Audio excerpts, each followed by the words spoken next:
Okay, so I wanted to go through our lab for urinary. Since we haven't introduced this in lecture, I'm going to try and make it really simple and straightforward and just talk about the general structures of the renal system or urinary system and in general the anatomy and what those structures are doing. I posted online also somebody else's video of a pig kidney dissection, so you guys can watch that in the meantime.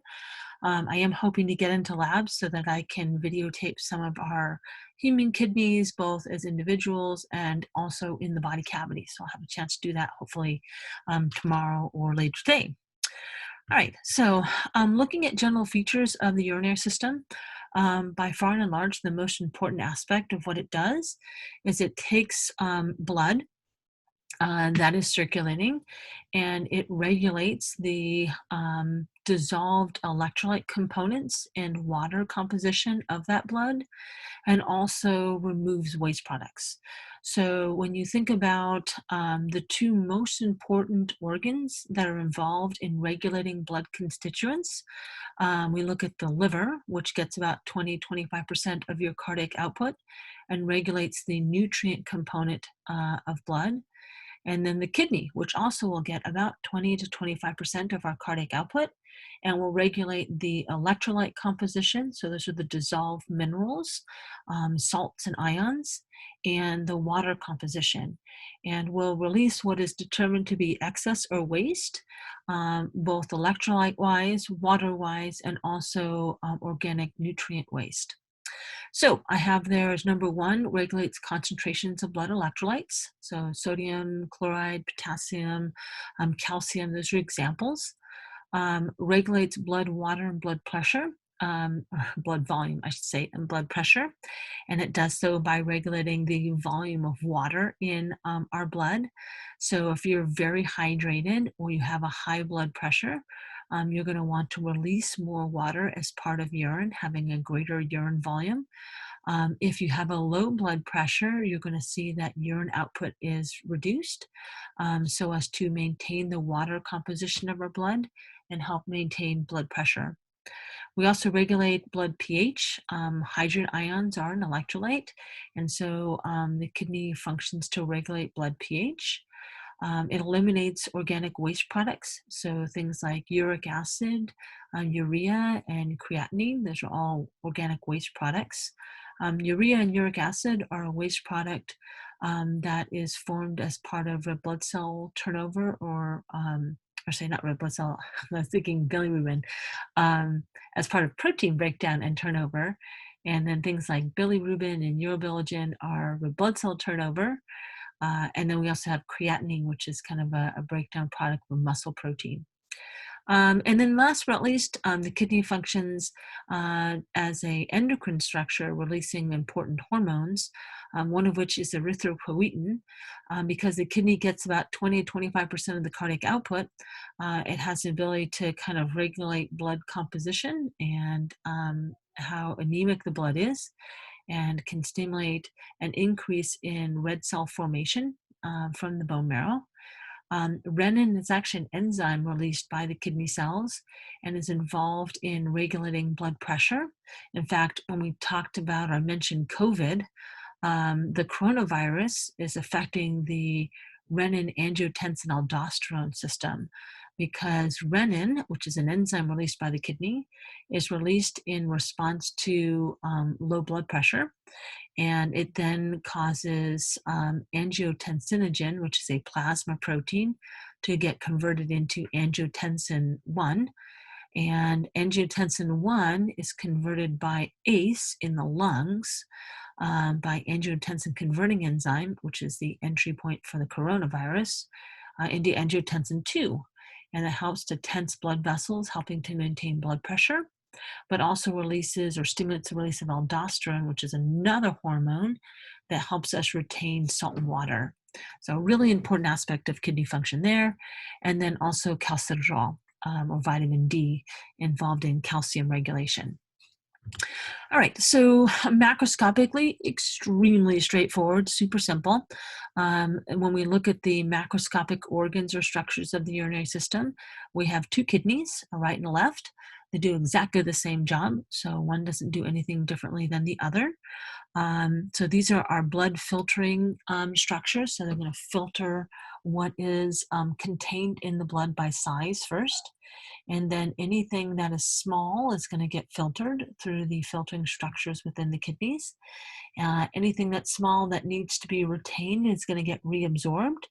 And anything that doesn't get reabsorbed becomes urine. So urine is the product of this amazing filtration and reabsorbing process. Urine is simply a waste product. It will contain excess water, excess electrolytes, and organic waste products. If the kidneys are doing their job, urine is actually produced all day long. The volume of urine depends on your hydration state. So the more hydrated you are, the more urine you'll produce. The less hydrated you are, the less urine you produce. So hoping to retain your blood volume. But you make urine all day long. The urine will travel through about a foot-long muscular tube called the ureter, down the dorsal body wall into the pelvis, where it will join with the centrally located muscular chamber called the bladder. The bladder is a storage structure. It simply stores urine that's made throughout the day until it is full enough to stimulate stretch receptors and signal a need to void or release urine from your bladder. Leaving the bladder is a singular tube called the urethra. Also contains smooth muscle, but will have an external urethral sphincter that's skeletal that allows you to determine when you void or when you urinate. There are some gender differences for the urethra, which we'll look at in a little bit. The urethra in females is entirely used for urine, but in males, it will also be involved in the reproductive system. So in males, the urethra carries not only urine, but also semen. All right, so these are just looking at the urinary system, and if you kind of block off the bottom part, you'll notice that males and females in the urinary system are exactly the same, except for the exit. So the only difference between males and females is how urine is going to exit the body. So from the kidneys to the ureters to the bladder, anatomically, they're all the same, both in structure and location. The only difference will be as we exit through the urethra. So female urethras are about 1.5 to 2 inches long, so they're fairly short distance between the outside world and the bladder, where male urethras can be between 8 to 12 inches long. So you have a much further distance to travel before you hit the bladder, which is why women tend to get urinary tract infections or bladder infections much more frequently because microbes have a much shorter distance to travel than they do in males. All right, so kidney location. The kidneys are the primary organ that is going to be creating our urine or excretory product. They are literally located attached to the dorsal body wall. They are going to be stuck to the dorsal body wall and covered with the parietal peritoneum. So we're going to basically almost wallpaper them against the dorsal body wall. They're going to be leaning up against it and kind of sitting on top of the iliac crests. They're going to be supported in a nice little pillow of adipose, which we're going to call the adipose capsule. This is a drawing where we're looking at the posterior view. So this dotted line represents the top edge of the iliac crest. These are supposed to be the last ribs. So they kind of sit right at the level of the 11th and 12th rib. Half of the kidney is exposed below the rib and half of it's protected above the rib, which means it is quite vulnerable between the bone of the pelvis and the last rib bone. So that's why we're going to have a lot of adipose around it to help protect it as well as support it and insulate it. So they're going to sit on either side of the vertebral column in what's referred to as the paravertebral gutter. So there's like a really deep indentation that they're going to sit in on either side of the vertebral column.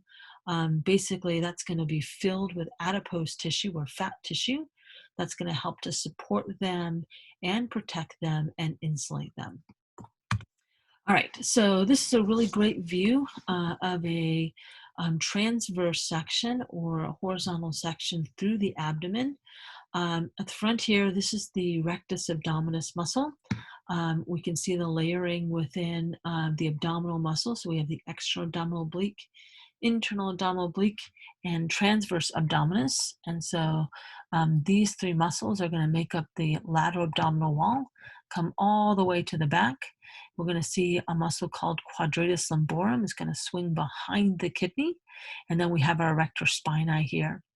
The kidney is going to be sitting against this dorsal body wall. So it's going to lay against the muscle and behind the parietal peritoneum. So this dotted line here represents the serous membrane that lines the body cavity.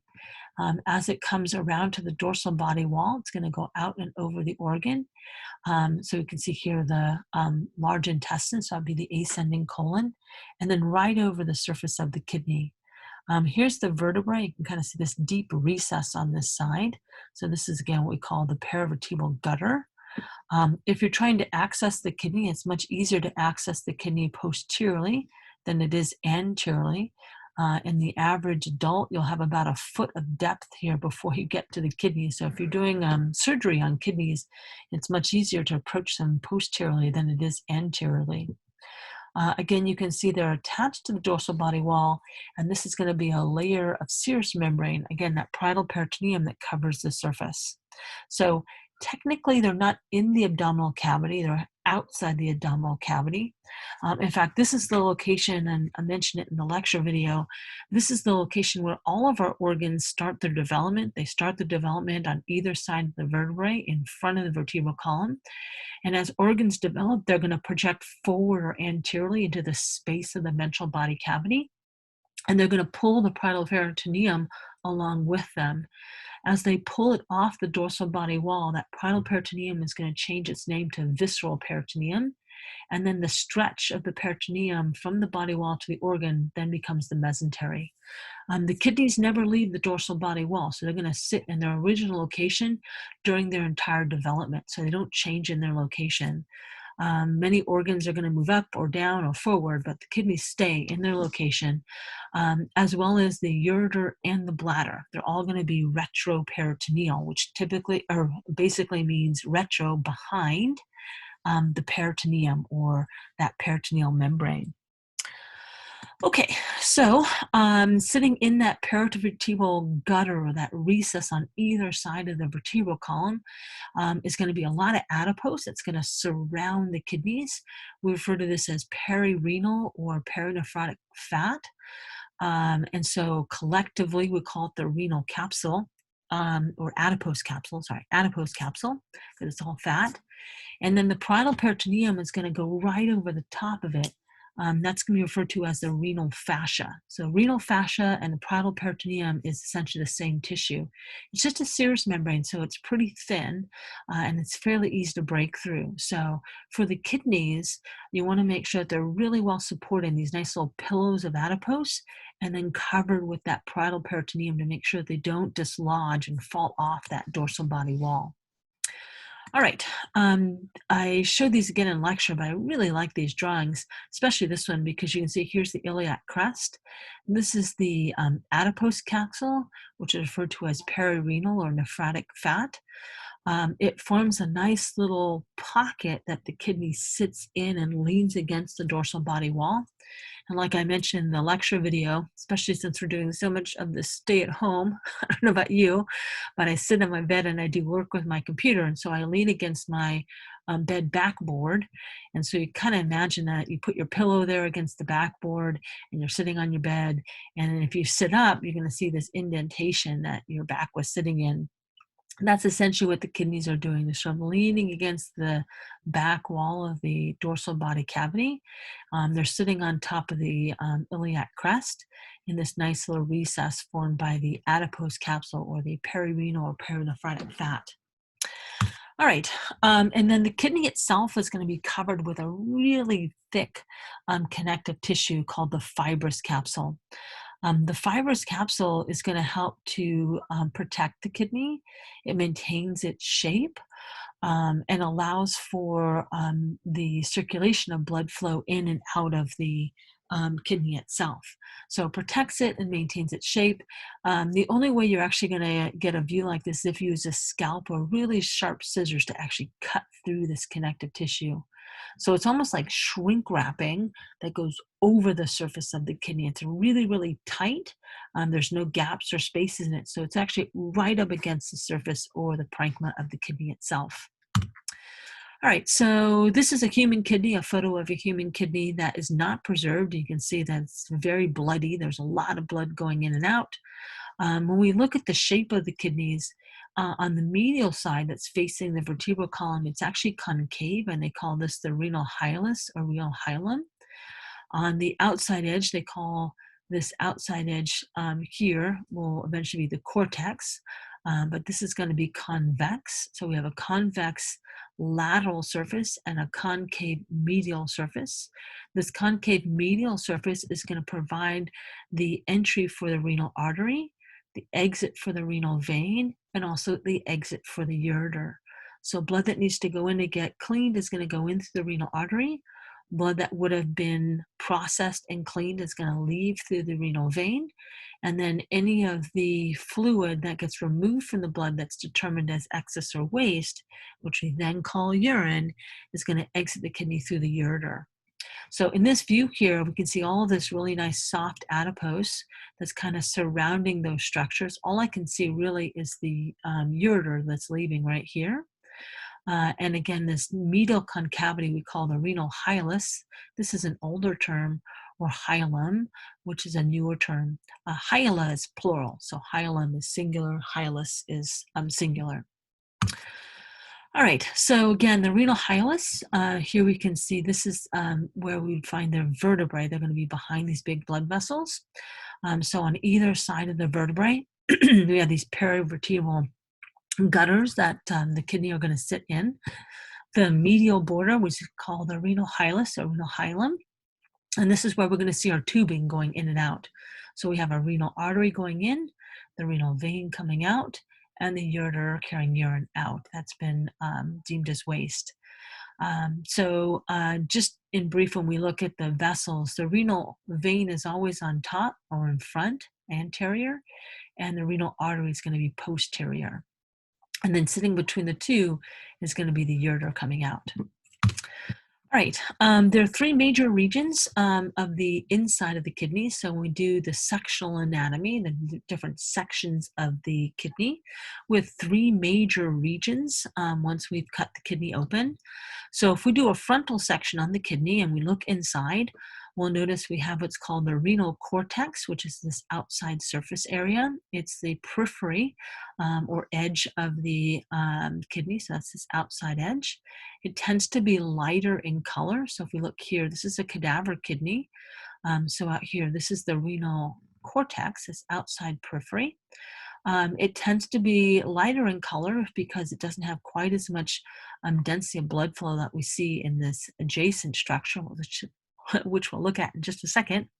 But it tends to have sort of a granular appearance, because we're going to see that this is where blood is going to enter into the kidney. It has these little tiny knots of blood vessels that are going to sit out here. It's going to give it a very sort of granular or kind of nubby appearance to it. And this is actually where we're going to see blood is going to enter into the filtering tubule. It's going to enter at the periphery in the renal cortex. All right, the next section is the renal medulla, which is the middle region. The middle region is dominated by two major structures, renal pyramids and what we call renal columns. The renal pyramids are these conical shaped structures where we actually see the constituents that have been filtered being reabsorbed. We have little tiny tubules that are going to run back and forth within the renal pyramid, so it gives a very linear appearance to it. It kind of looks like it's striped, or someone took a paintbrush and kind of brushed through it. This is where we're going to see all of the things that we need back in our blood reabsorbed, and the products of the reabsorption. If it doesn't get reabsorbed back into the blood, The remaining fluid is then called urine, and that is then going to be released from the tips of the pyramids, which we call the little cone-like projections, the renal papillae, right, or papilla. Between the pyramids, and we typically see between 8 and 12 of them, but sometimes as few as 6 or as many as 18, the renal columns are going to sit in between the pyramids. Sometimes they call them lobules. The pyramids are where we're going to see all of the reabsorption taking place. But in order to do that, we have to have blood traveling past the pyramids. We don't want big blood vessels traveling through the pyramid, and so we're going to have the blood vessels traveling between the pyramids. And so the connective tissue supporting the blood vessels traveling between the pyramids are called the renal columns. Okay, so these are going to conduct blood vessels out to the cortex. So that's what this is showing you. Remember, this concavity, this medial concavity, this is called the renal hilum or hilus. Blood vessels are going to come in here and they're going to branch. And as they branch, they're going to be dividing or distributing the blood that needs to be processed. And that blood is then going to travel out toward the periphery of the cortex. And instead of traveling between the columns, or I should say through the columns, or between all of the little filtering tubules, we're going to travel between the pyramids. So these areas here are called columns. And the columns are really just connective tissue and the big blood vessels that are bringing the blood all the way out to the periphery of the cortex, where they're then going to start to enter into these blood filtering and reabsorbing structures.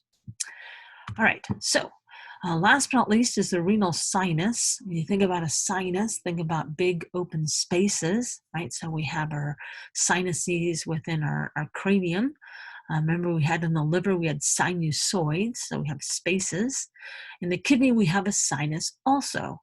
And the renal sinus in the kidney is this big sort of open space. I was actually shocked to see it was there. But the idea is you're going to have all of these conical pyramids that are going to be seeping urine from the renal papillae. So you can kind of imagine urine is going to be seeping from the tips of all of these pyramids here. And you have to catch that urine in a urine collecting structure. And so sitting inside this concavity is going to be this arrangement of urine collecting structures.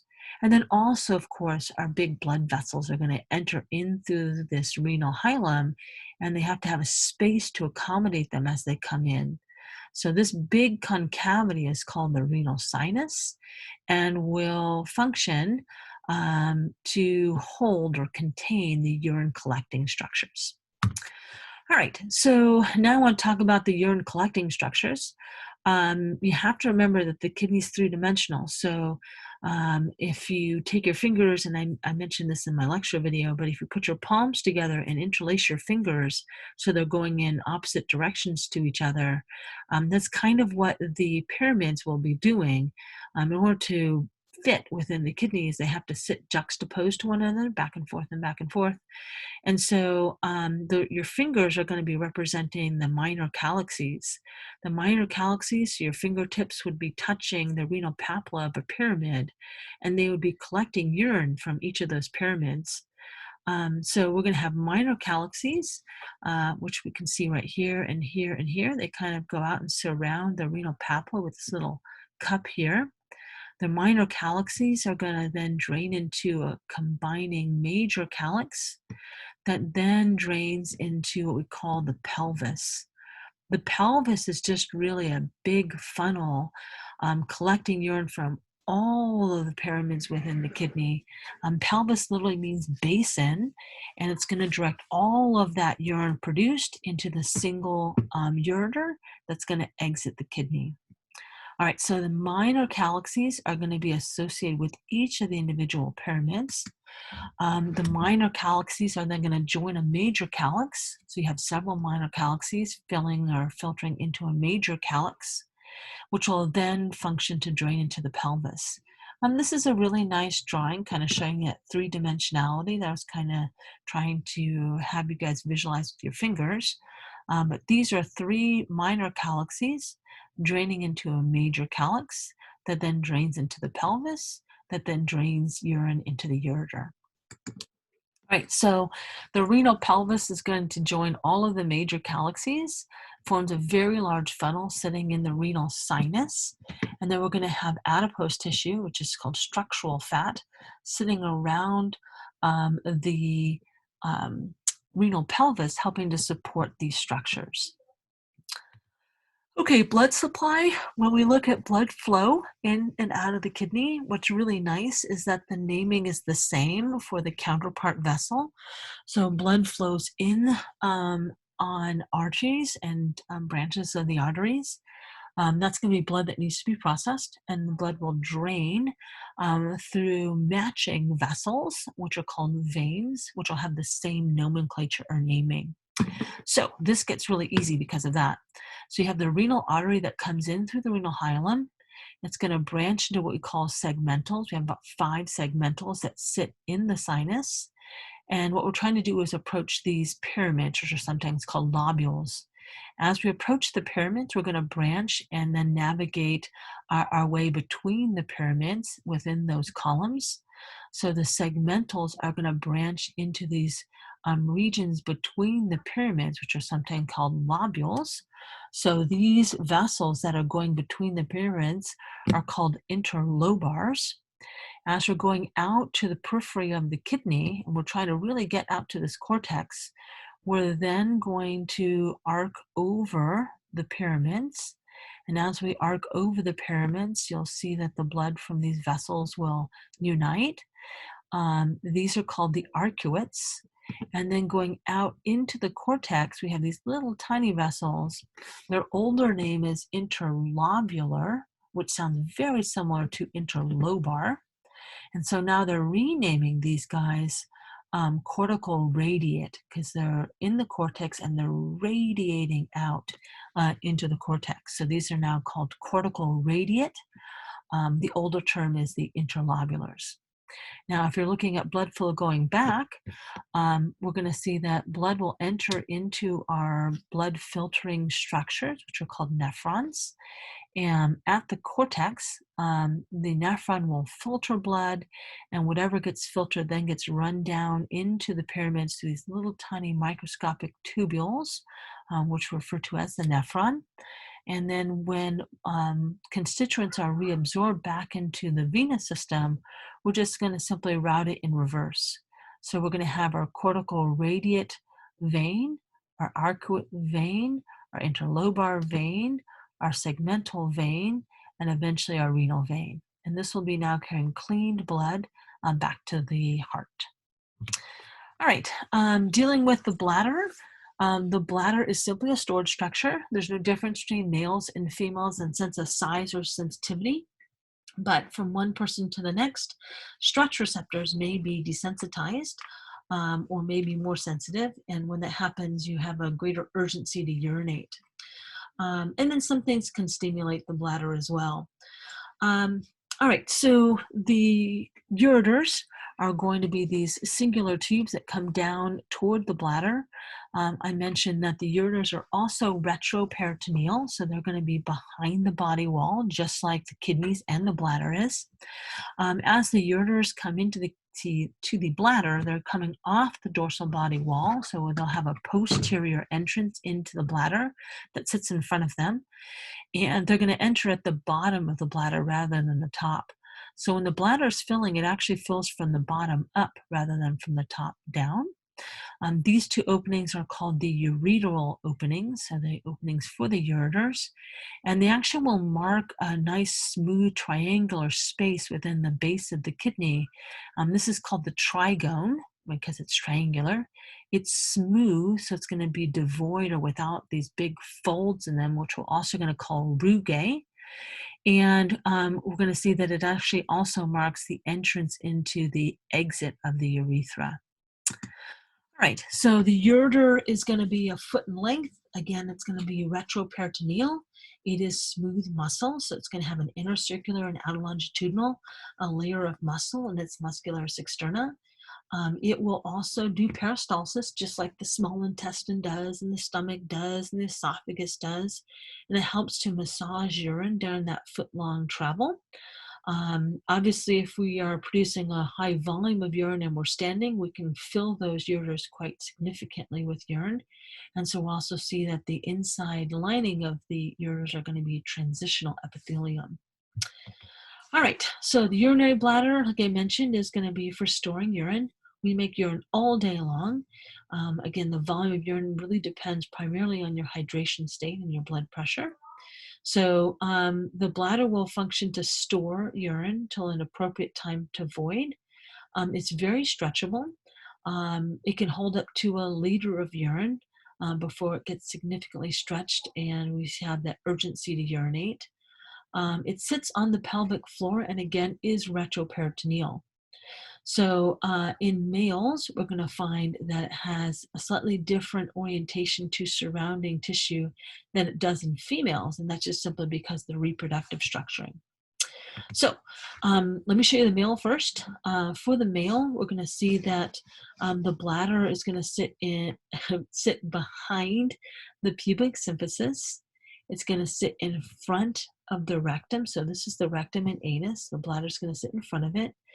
And it's going to sit right above the prostate. So the prostate is a solid reproductive gland. It's about the size of a walnut. It sits right below the bladder.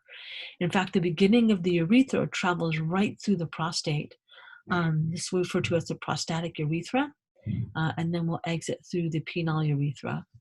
So I have here the bladder is going to be posterior to the pubic symphysis, anterior to the rectum and anus, and superior to the prostate. We also have a gland here called the seminal vesicle, and it's a paired gland, so there'll be two of them, and we'll see that also sits right behind the bladder. These are the ureters coming in. The bladder is kind of rounded in the back and it's a little bit pointed toward the front. All right, so in females, we're going to see that the female has a much larger reproductive structure that sits in the pelvic floor, and that's the uterus. The uterus kind of sits behind and kind of leans forward in what we call a antegrade position. So antegrade means that it's leaning forward over the top of the bladder. We're going to find that the uterus is connected to the vagina. So the bladder and the urethra are going to sit in front of the rectum, the vagina, and the bottom portion of the uterus. We're going to see the bladder sits underneath or inferior to the majority of the uterus and behind the pubic symphysis. All right, so for the bladder sexual anatomy, we're going to find that the bladder also has rugae, very similar to the rugae we see in the stomach. Just like the stomach has 3 layers of smooth muscle, so does the bladder. And so we're going to see that these layers of muscle allow for a much more effective voiding of the urine from the bladder. Collectively, the smooth layers of muscle are referred to as detrusor muscles. And then we know that there's this sort of smooth area that doesn't have rugae at the exit of the bladder and the entrance to the urethra. And this triangular smooth area is called the trigone. All right, so this is in your anatomy text. This would be if we cut the front portion of the bladder off and we're looking toward the back wall of the bladder. This is the back wall of the bladder. We can see the nice rugae here, so it's not smooth inside the bladder. We can see the detrusor muscle, so this would be the 3 layers of muscle. And then these are the openings referred to as the ureteral openings. So the ureters are going to come down behind the bladder and enter at the base or the bottom of the bladder. The ureteral openings mark the corners of the trigone along with the opening to the urethra. So this is the smooth sort of funnel-shaped region called the trigone. And then we enter into the urethra. And this happens to be male, which is why we see the prostate sitting right underneath or inferior to the bladder. All right, and then this is another view of a male. So here they've done the same thing. They've cut the front of the bladder off, and so we're looking at the back wall of the bladder. So with the rugae, we can see the 2 ureteral openings and the entrance into the urethra, which is going to be surrounded by the prostate gland. So this is the prostatic urethra that then enters into the penis or the erectile tissue, and this would be the penile urethra. You can see nicely down here in the pelvis, we have a lot of this adipose tissue or peravesical adipose that kind of fills this space in the base of the pelvis.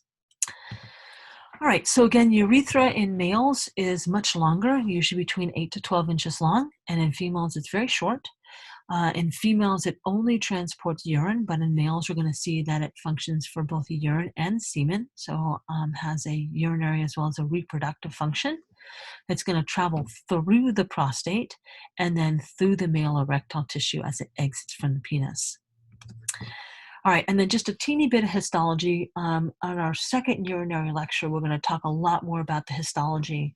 But this is just a nice connection between the sexual anatomy that we looked at and what we're going to be looking at a little bit later on when we deal with the histology. So this is the renal cortex out here. This is one of the pyramids, and this is a column. So this would be a segmental set of vessels. So these are the segmental artery and segmental vein. This would be the interlobars going through the renal column out to the arcuates. And then these would be the cortical radiate vessels going out into the cortex. Each of these cortical radiate vessels is going to branch into another smaller vessel, which is going to call the afferent arteriole, that branches into these little kind of tufts of blood vessels. Those are called glomeruli, and those will provide it with this sort of granular appearance. Once we enter into the renal tubule, you're going to see that the blood vessels and the tubules are going to travel down into the pyramid, which is why it has this sort of striped or sort of graded of a texturing to it. And then this is the renal papilla. This is where we're going to see urine emerging after it's been formed through that renal tubule. Now, this drawing is only really showing us two of the renal tubules, which we refer to as nephrons. So in kind of this tan color here, there's one up here going down and back. And then here's another one here going down and back. Now, there's over 1 million nephrons in the kidney, so they're going to be very tightly packed within these renal pyramids. All right, so nephron, just really basic about its structure and functional regions. Basically, there's two primary things we have to do in the nephron. The first is filtering blood. So that filtering is going to take place in the renal corpuscle. There's going to be a little tuft of blood vessels that will filter the blood. This is occurring in the cortex. And then once blood is filtered, the filtrate will then travel through the renal tubule, where we're going to be reabsorbing anything that got filtered that we want to retain. And so this is occurring within the medulla, specifically within the renal pyramids. All right, so this is just a really nice simplified view, and in our second urinary lecture, we'll spend more time here. But this is the afferent arteriole coming in. This is carrying blood that needs to be processed. This is a little cluster or tuft of blood vessels called the glomerulus. And you can see the arrows here in blue. This is showing you what we refer to as filtrate. So this is anything that pushed across the filtration membrane. It gets caught in what we call Bowman's capsule or the renal capsule.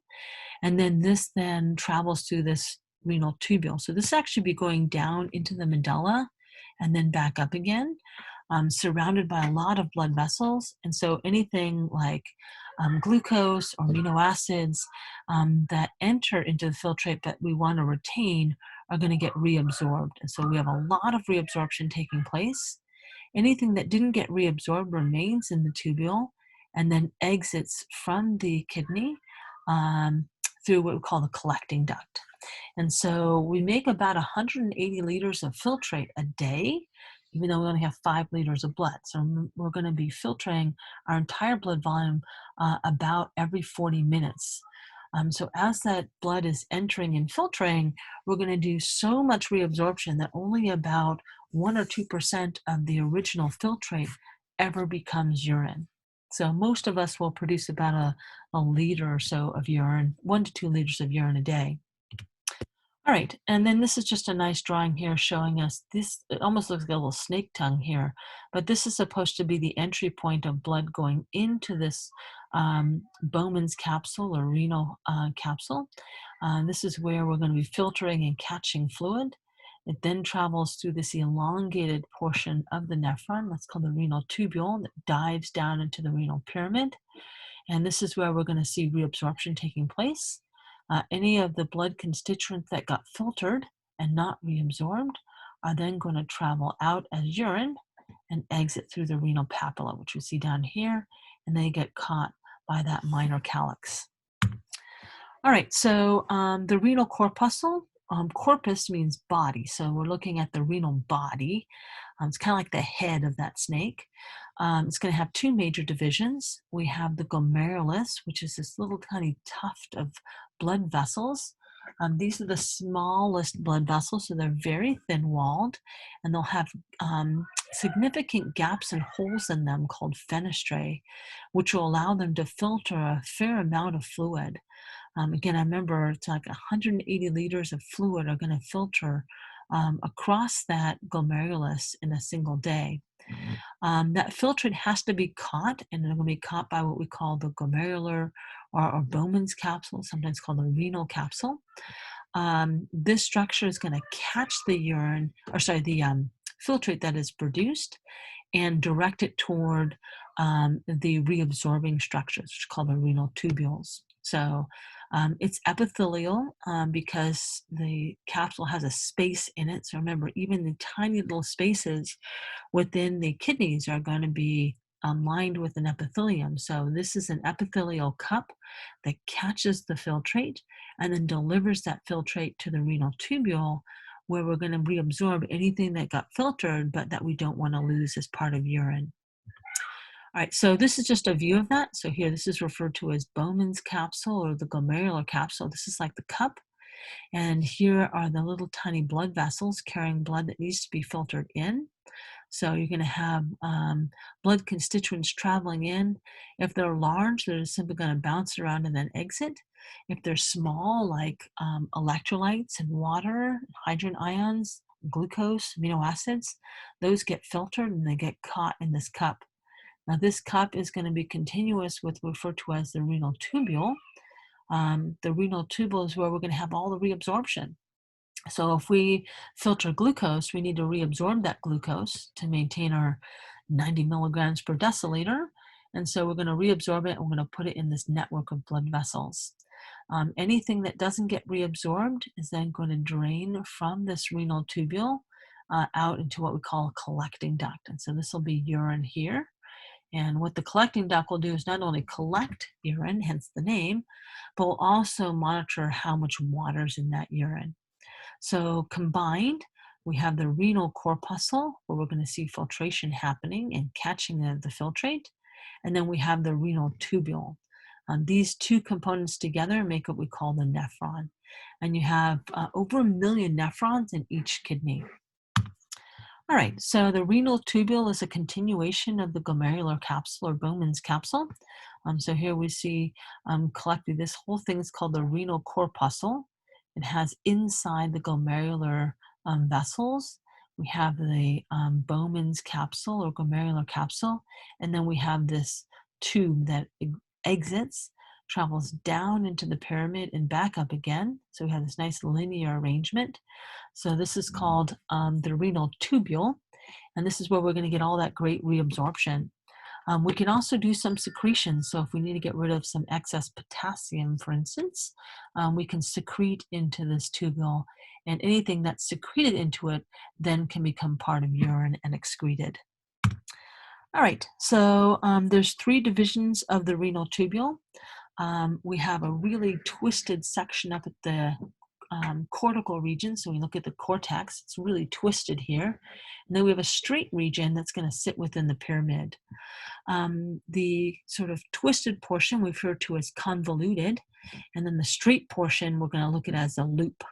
So right next to the glomerular capsule or Bowman's capsule is what we call the proximal convoluted tubule. So it's going to twist back and forth and back and forth, and then it's going to dive down into the pyramid. as this loop of Henle. It's going to go down, it's going to make a nice hairpin turn and come right back up. And it's going to go back up to the cortex. It's going to twist back and forth around again, forming the distal convoluted tubule that then drains into collecting duct. So we have three regions. We're going to see we have a proximal convoluted tubule, a loop of Henle, and a distal convoluted tubule. Most of the reabsorption is actually going to take place in this very first segment. So we're going to find that of all the things we filter, 99% of your organic nutrients are going to be reabsorbed in that very first segment, and about 65% of salt and water. In the loop of Henle, it absorbs an additional 20% salt and water. So by this point, we've resorbed about 85% of our salt and water and 99% of our organic nutrients by the time we've left this loop of Henle. And the last thing we have to do is go through that distal convoluted tubule, which is this last piece right here. This is primarily where we see secretion occurring. So we have some secretion occurring. We can excrete excess ions like potassium. And then anything that exits the distal convoluted tubule is now no longer part of the nephron and is simply being collected. And the collecting duct's primary job is to collect urine from all of those million nephrons, directing them down toward the renal papilla and into the minor calyx. And on its way down, we'll be regulating the volume of water in the urine. So if you are really dehydrated, the collecting duct is going to reabsorb a ton of water. And if you're very dehydrated, you're going to make sure that the collecting duct reabsorbs a lot of water if you're dehydrated and very little water if you're hydrated. I don't know if I messed that up the first time. So I have here the collecting ducts, and again, there we go, the collecting ducts. These are going to collect urine from all of those millions of nephrons. So we're going to see that one collecting duct can collect from 20 or so nephrons. Again, on the way down, we'll be able to concentrate urine. So if you're very hydrated, the collecting duct is not going to reabsorb water, and so most of the water gets lost as urine. But if you're very dehydrated, you want your collecting duct to reabsorb more water, and so you're going to have less urine produced. If you've ever heard of antidiuretic hormone, that plays a role directly on the collecting duct's permeability for water. So we talk about diuretics. If you were someone who had high blood pressure, you would use if you had high blood pressure, you would want to use diuretics, and that would help you to release more urine, and therefore you would have a lower blood pressure. So potent diuretics that we typically can ingest just recreationally are things like caffeine and alcohol. All right, and so nephron circulation, we'll look a little bit more at this in the lecture, but just to mention it, the afferent arteriole and the efferent arteriole are the blood vessels going in and out of the glomerulus. We're going to use afferent and efferent several times after this. Afferent refers to the direction of blood going into the kidney, and efferent is the blood flow going into the glomerulus, and efferent is the blood flow going out of the glomerulus. So both of them are little tiny blood vessels, so we call them arterioles. And again, afferent means going in, and efferent means exiting or going out. Once we have come out of the glomerulus, we would have filtered the blood. Then the blood needs to travel around the nephron to help in reabsorbing. And that portion of the nephron that's doing all that reabsorbing is the renal tubule. And so the blood vessels have to go around the tubule, so we call those peritubular capillaries. And then right around the loop of Henle, is this amazing sort of network of blood vessels called the vasa recta. So remember, rete means network. So this is this amazing vascular network that sits around the loop of Henle. All right, so we'll spend more time talking about that in lecture as well. So that'll be our second of our 2 urinary lectures. Okay, so hopefully I'll have a chance to go through and do some anatomy videos out of our cadaver lab, so you guys can look at that. And we'll have 2 lectures on urinary system.